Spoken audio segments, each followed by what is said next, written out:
दोस्तों, यह है चेतन दास जी, जो कि भारत और पाकिस्तान के बंटवारे से पहले यानी 1947 से पहले रहा करते थे डेरा गाजी खान में, जो कि बंटवारे के बाद पाकिस्तान में चला गया। ये कहानी ली गई है आपकी NCERT की कक्षा चौथी की पुस्तक आसपास के पाठ 12 से। तो जब 1947 में जब भारत और पाकिस्तान का बंटवारा हुआ, उस समय चेतन दास जी जो थे वो 9 साल के थे, बहुत छोटे थे और उन्हें कुछ समझ ना आ रहा था। बहुत ही भगदड़ मची हुई थी। लोग ट्रेनों में भर भर के भारत से पाकिस्तान जा रहे थे और पाकिस्तान से भारत आ रहे थे, और उन्हीं में से एक थे चेतन दास जी और उनका परिवार। जब वे भारत आए उस समय रहने के लिए घर तो उन्हें ना मिल पाया, लेकिन उन्हें तंबू दिए गए रहने के लिए, यानी कि टेंट। और फिर उसके कुछ साल बाद जो है उन्हें हरियाणा के सोना गांव में ज़मीन मिली, जहां पर उन्होंने अपने माता पिता और बहनों के साथ मिलकर बनाया एक कच्चा घर, यानी कि मिट्टी, भूसे, गोबर और लकड़ की मदद से। कुछ साल बाद जब वे बड़े हुए और उनकी शादी की बात चली और घर में उनकी पत्नी भी आई, उस समय फिर से घर की मरम्मत हुई और इस दफ़ा घर को और मजबूत किया गया सीमेंट के इस्तेमाल से, कच्ची ईंटों के इस्तेमाल से, लोहे से। यह घर जो है वो और मजबूत हुआ और साथ ही रसोई घर और टॉयलेट भी बना। अब तक टॉयलेट में जो मल इकट्ठा होता था उसे साफ़ करने के लिए, उसे ले जाने के लिए बस्ती से कुछ लोग आते थे जिन्हें घर में आना अलाउड नहीं था। उसके कुछ साल बाद जब चेतन दास जी के बच्चे जो है वो बड़े हुए, तो दोबारा से जब उनकी शादी की बात चली, यानी चेतन दास जी के बच्चों की शादी की, तो दोबारा से घर की मरम्मत हुई और इस दफ़ा उसे और मजबूत और बड़ा किया गया और अब उसमें पक्की ईंटों का, लेंटर का, मार्बल के दानों का और सीमेंट का इस्तेमाल हुआ। लेकिन इसके कुछ सालों बाद जब बच्चे भी बड़े हो गए, एक बहुत ही बड़ा बदलाव आया। तो चलिए चेतन दास जी से ही जानते हैं कि ये बड़ा बदलाव आखिर क्या था और अब उनके घर में किस तरीके का बदलाव जो है वो आया।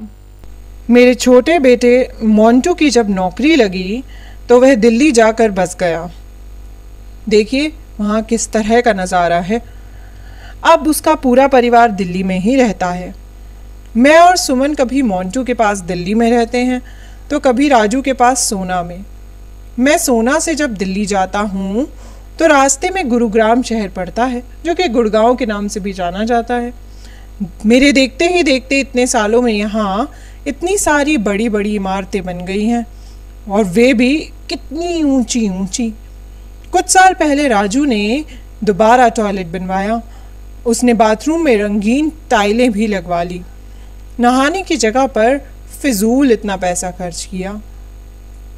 तो दोस्तों, अब जो बड़ा बदलाव चेतन दास जी की ज़िंदगी में आया वो ये था कि उन्होंने अपना गांव का घर जो था, सोना का घर, उसे तो मरम्मत कराई ही उसकी जब उनके बेटों की शादी हुई, पर कुछ समय बाद उनके एक बेटे की नौकरी जो है वो दिल्ली लग गई। और जब वे दिल्ली चले गए तो वहाँ पे उन्होंने देखा बड़ी बड़ी ऊंची ऊंची पक्की इमारतें, यानी कि अब वह आधा समय तो राजू के पास रहते थे, जो उनका एक बेटा था जो सोना में ही रहता था उसी घर में, और साथ ही आधा समय वे बिताते थे दिल्ली में। और दिल्ली जाते हुए वे देखते थे कि वहाँ कितनी ऊंची ऊंची बड़ी बड़ी इमारतें हैं। साथ ही उनके बेटे ने गांव के मकान यानी सोना में भी मरम्मत करवा कर टॉयलेट में रंगीन टाइलें लगवा दी थी, जो कि उन्हें लगता था कि क्या फ़िजूल खर्चा है, नहाने की जगह पे इतना फ़िजूल खर्चा भला क्यों। दोस्तों, क्या आपके घर में भी टाइलें लगी हैं, रंगीन टाइलें लगी हों या कुछ अलग सा ऐसा लगा हो जो कि बहुत रंगीन हो? क्या आपको भी ऐसा लगता है कि वो फिजूल खर्चा होता है? तो चेतन दास जी ने देखा सफ़र गांव से शहर तक का, कहाँ वो पाकिस्तान से भारत आए और फिर एक गांव सोना में बस गए, और फिर वो गांव से शहर तक आए जब उनके बेटे की नौकरी लग गई। क्या आपने भी किसी को देखा है जो कि गांव से आकर शहर में बसे हो, या फिर जो गांव से शहर चले गए हों किसी ना किसी वजह से? उनसे पूछने की कोशिश करना कि आखिर उनकी क्या वजह रही थी गांव से आकर शहर में बसने की, और क्या उन्हें गांव में रहना पसंद है या फिर शहर में। दोस्तों, आपको कहाँ के घर पसंद है, गांव के या शहर के? अगर आपको अपनी मर्ज़ी से रहना हो तो आप गांव के घर में रहेंगे या शहर के घर में?